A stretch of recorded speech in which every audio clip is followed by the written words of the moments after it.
Hey, here, filming my February wrap up. So after January, I really wanted to focus on reading, and this is also a goal for the entire year, but reading more non-fantasy, non-sci-fi, and trying to read like books that are supposed to be good. Because if I tell someone like, hey, I read a Betrayal in Winter like I did in January, no one I know is going to be able to say that. But if I go, hey, I read Lonesome Dove, people will know that it won the Pulitzer. So a big focus in February was to one, read more books than I did in January. I only read 3. That's a pretty low number for me. I try and average 4 at least, and that was not what I wanted to do. So I read Lonesome Dove, Larry McMurtry. I feel like anyone on BookTube has read this book. It's a 5-star book. It's unbelievable. I will say it's not gonna be like my favorite book of the year by any means. I've already read a book that I like better than that, but it's a really enjoyable book. I will say, if you are someone who's like, I need the plot to be like going somewhere every single time, maybe this isn't the book for you. I do think it's a great feeling to read a book where, you just sit with the characters and you're just like, they're literally sitting at the campfire eating breakfast, and I am obsessed with this. That's how I felt throughout the entire book. It was so much fun.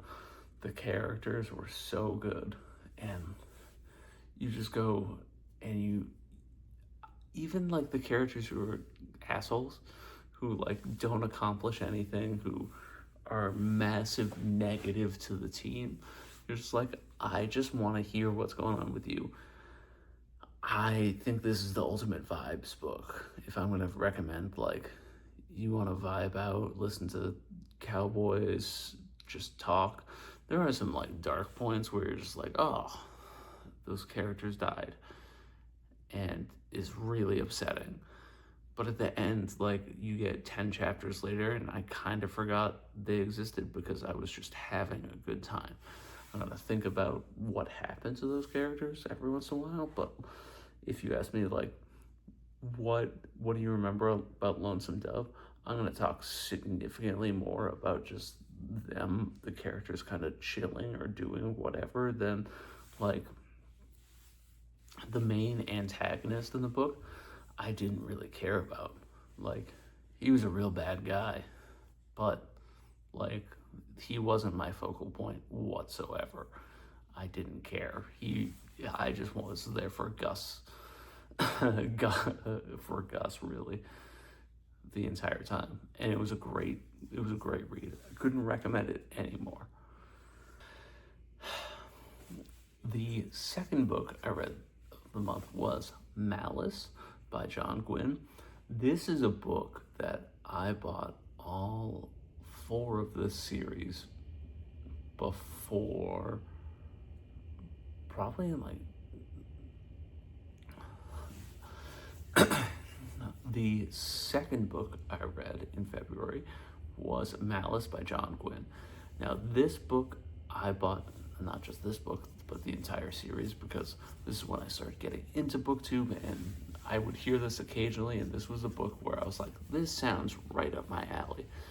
And when you start a book and then like life gets in the way and you're like, I have a bad taste in my mouth because things were going on then, and you just push it to the side. That's what I did with the book. I started it probably in March of last year. I got halfway through and then just stopped and just moved on.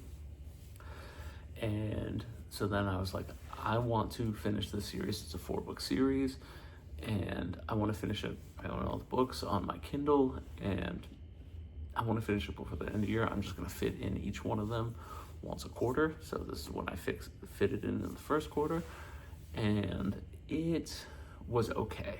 I gave this 3 stars.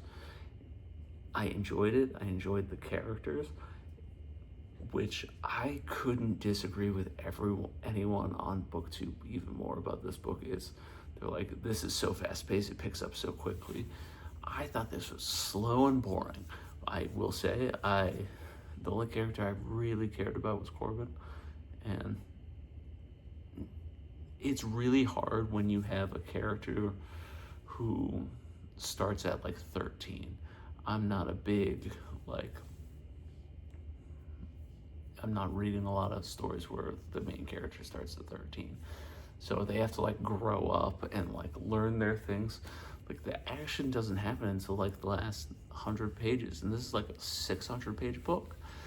And it picked up, it ended great. I liked the characters, I liked the animal companion. Animal companions are always cool.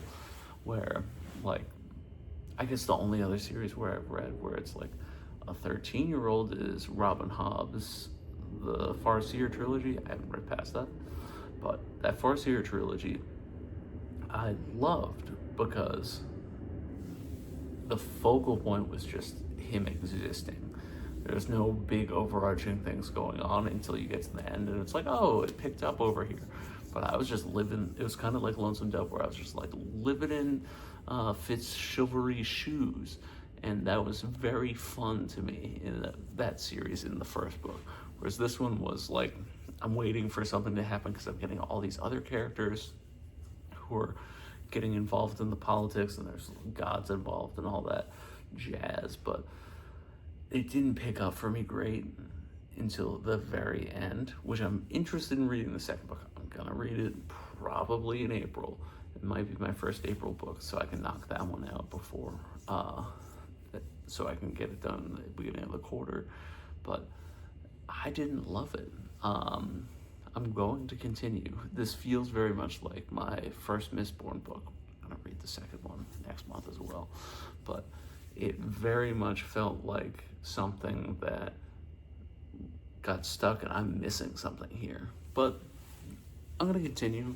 It was a good read. It just wasn't, I expected to come out of this with 5 stars, and it really wasn't that for me. So after Malice, I really needed a short book to mix in between, and I'm slowly working through every Stephen King book, one that I own, as well as like I would like to finish his entire sort of his entire catalog. So this is The Colorado Kid by Stephen King. This is part of his sort of like the hard case crime series. They're not a series, but it's just like kind of 3 crime novels. I do think calling this a crime novel is kind of crazy. I also did buy these at antique stores, because if you want to buy the Stephen King ones in a 3-pack, they're all like, I don't know, this was like, what, 180 pages, but like the font's huge. I think it took me like 4 hours in a day to read. Like I read it in one sitting, and it's fine. I think I gave it 2 stars on Goodreads, but I could be talked into 3 stars. It's not a bad book.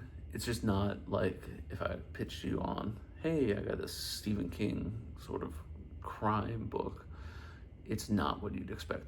I do think the entire story is, it's 2 news reporters telling a young news reporter, or I guess like not news reporter, but like newspaper detective sort of thing, where they're like, they investigate and they ask the questions.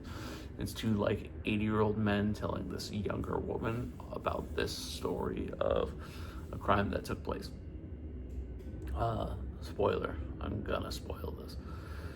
You don't get the answers at the end. That's like, if you're coming in there to like have like a big revelation of like, oh, this is who did it, you don't get that. You don't get the answers hit you. I do think this was Stephen King just being like, I'm gonna really write in like a Maine, New England, Boston accent, really aggressive.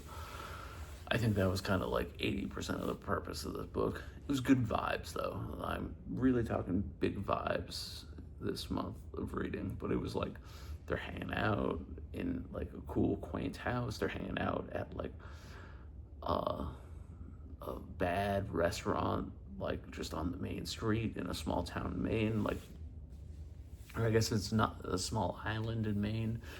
It's very much just like a quaint town, and like just them having a conversation and being like, oh, how did you do this? And then like she asks a question, she's like, that's what I thought, you're thinking good.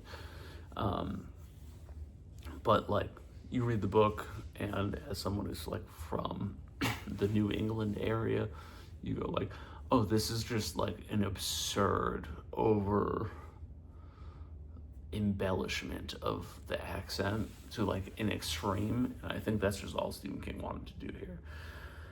It was a fine time. Like I read this and I didn't go like, I wish I didn't read it, but I was like, I wish I didn't prioritize this. Like I could have just not read this in a day. Like that could have been an option.